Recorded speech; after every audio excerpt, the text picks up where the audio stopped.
video, when I use the word facts, when I use that terminology, what I mean is that anything that you look at, anything that exists, any created thing that would fall into any type of class or category is a fact. So when I say fact, I'm not using it so much as in truth value, but a token for a word that would describe any given thing. So when I say that all the facts that unbelievers are acquainted with go into a dark contextless void, what I'm saying is that all things and objects, anything that falls in a class or category that an unbeliever is acquainted with, falls into a dark and empty void. As far as from their not God perspective, there is no identifiable ultimate context that shows them how facts are actualized or how they could be interpreted in respect to the nature of reality. So let's start off with a couple statements in the scripture. One from Jesus, who says, I am the way, the truth, and the life. When Jesus says, I am the truth, that means a lot more than what people think that it means. Jesus is saying that he is the one and only exclusive truth, and that without him, you can't have truth. At one point, he said to his followers, he said, I am the light of the world. He who follows me shall not walk in darkness, but have the light of life. That the person who follows Jesus will have the light of life. They will have the enlightenment to life and the nature of reality. That the person who listens to Jesus, hears his word, will not be in darkness about the nature of reality. They'll be enlightened about what reality actually is.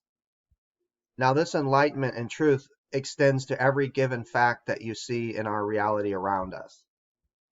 Because God is not only the supreme creator and actualizer of all facts, but he's also the interpreter of all facts.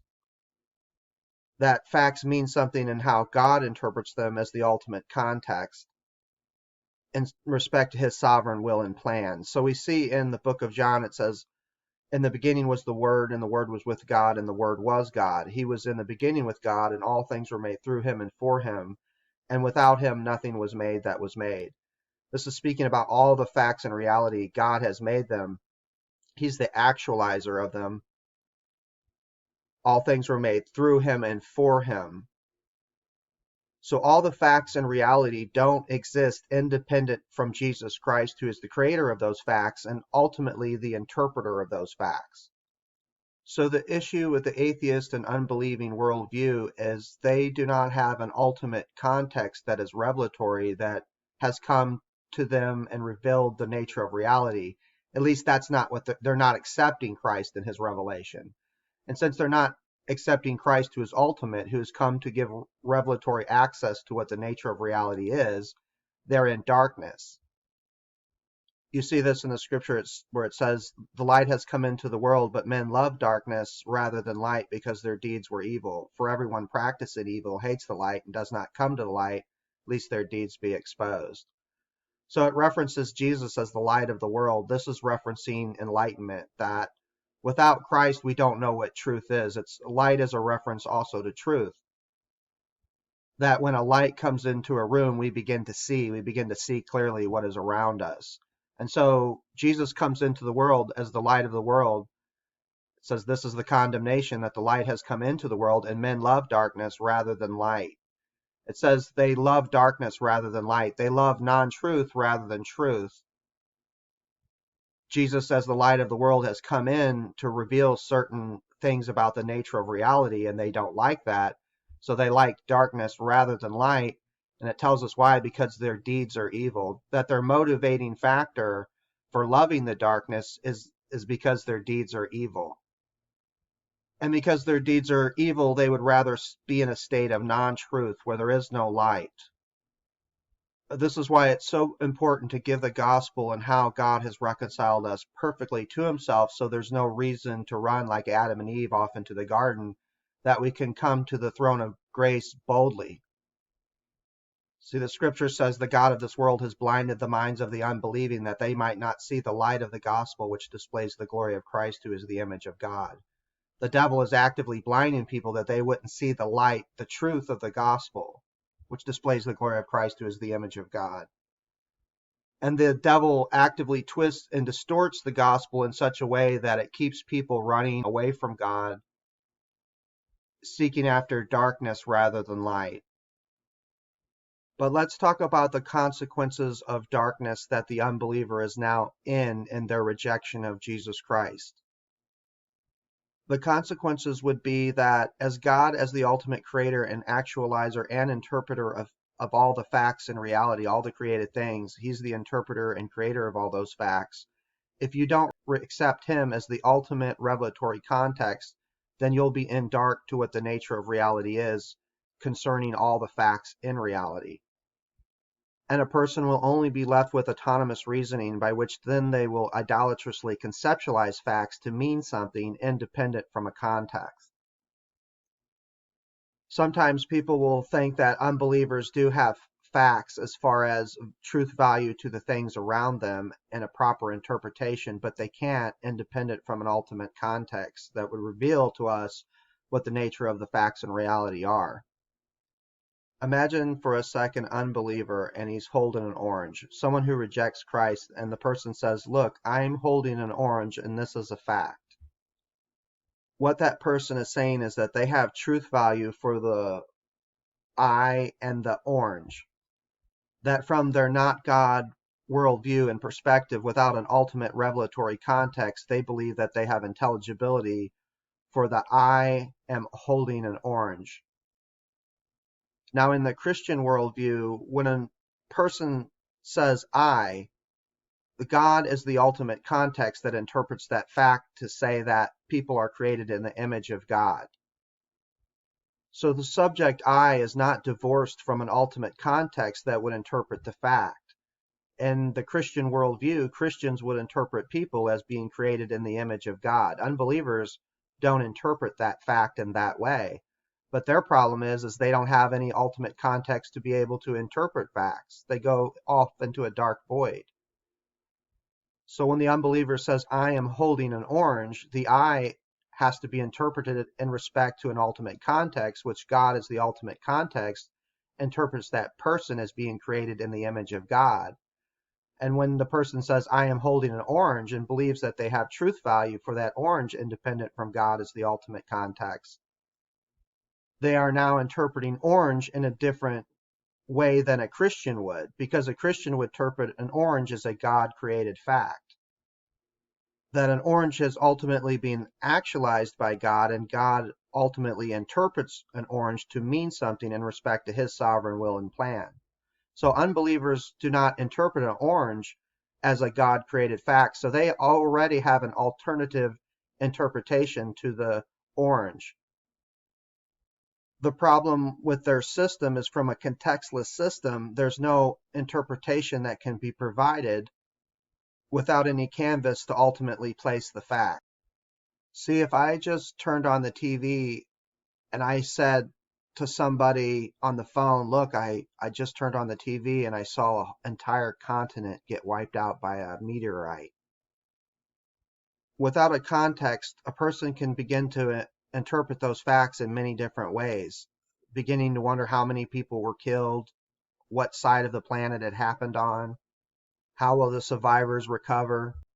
But then when I tell them that I was watching the movie Armageddon, those facts completely change in light of a context and how they were interpreted. That what a person thought was the state of affairs, find out upon a context wasn't the state of affairs at all that they thought they were, that they were interpreting facts incorrectly. So unbelievers have nothing but brute facts when it comes to all the facts in the nature of reality. They don't accept God as the revelatory ultimate context that brings light to facts. So all their facts go into a dark, empty void. And those facts ultimately have no intelligibility for them and no interpretation for them. So all their facts are brute facts, and brute facts are mute facts, and mute facts are facts that don't say anything to what the nature of reality is. They're unintelligible. Which is exactly what Jesus said about those who would reject him. They would be in darkness, but the ones who follow him would have the enlightenment to life and the true nature of reality. "I am the light of the world. He who follows me shall not walk in darkness, but have the light of life." They will have enlightenment to the true nature of reality and the facts in them. So the one who follows Jesus will have enlightenment to the facts and reality. So I'm going to go ahead and play this clip, which is a real funny clip.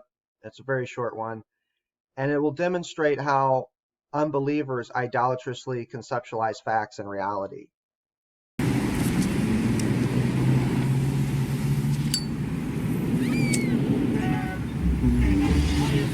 Get out!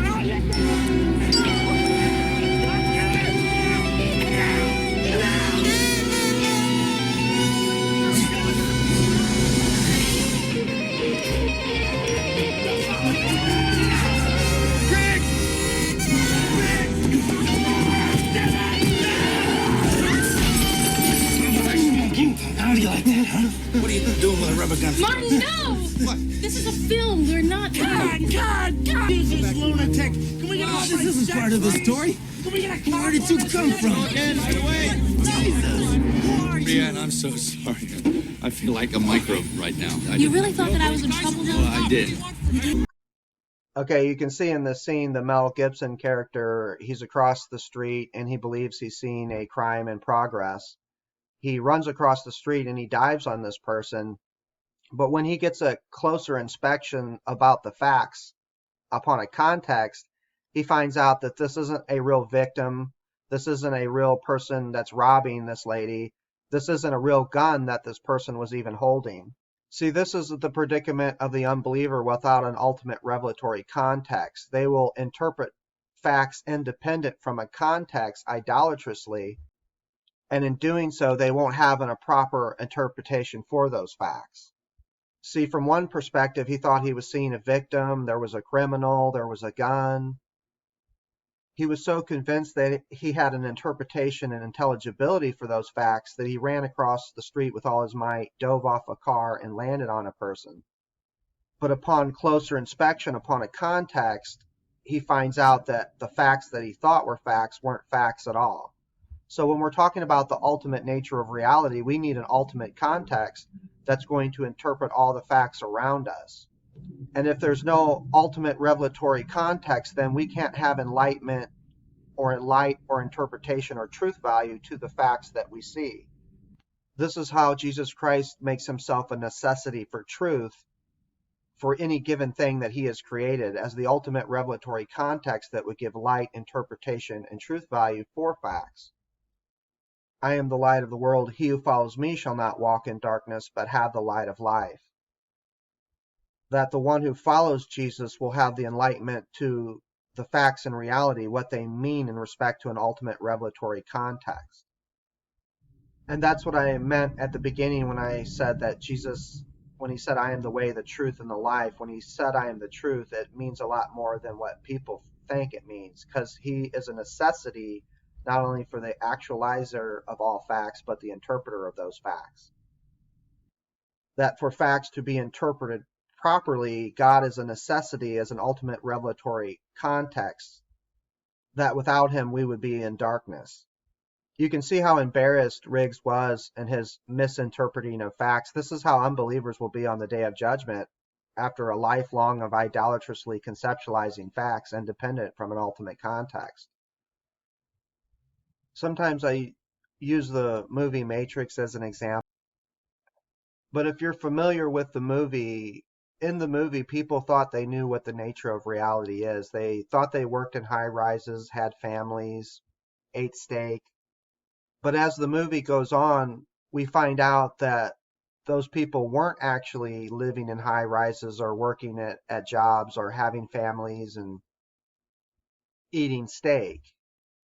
They were actually connected to these plasma pods that were using them for energetic properties, and they were being fed false information about a false reality. And when they were given a context, they realized all the facts that they thought were facts weren't facts at all. They were completely misinterpreted.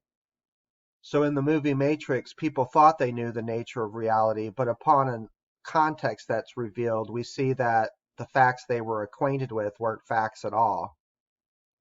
That everyone that was stuck in the Matrix had a false interpretation to the nature of reality. That they were in darkness to what the nature of reality actually was. And so we can see that Matrix is trying to, in many ways, shadow the concepts taught in the Bible about darkness, about people being in darkness. Which, if you watch the movie, you can see the characters. They're named after biblical characters. There's Trinity and Nebuchadnezzar and Zion, and a lot of biblical references made. And many times, a lot of these successful movies have just stolen concepts from the Bible. And so I'm probably going to end it here, guys. Going on 15 minutes. I might eventually do some more videos on this. I hope your day is going good. God bless you. Take care. And I got no doubt.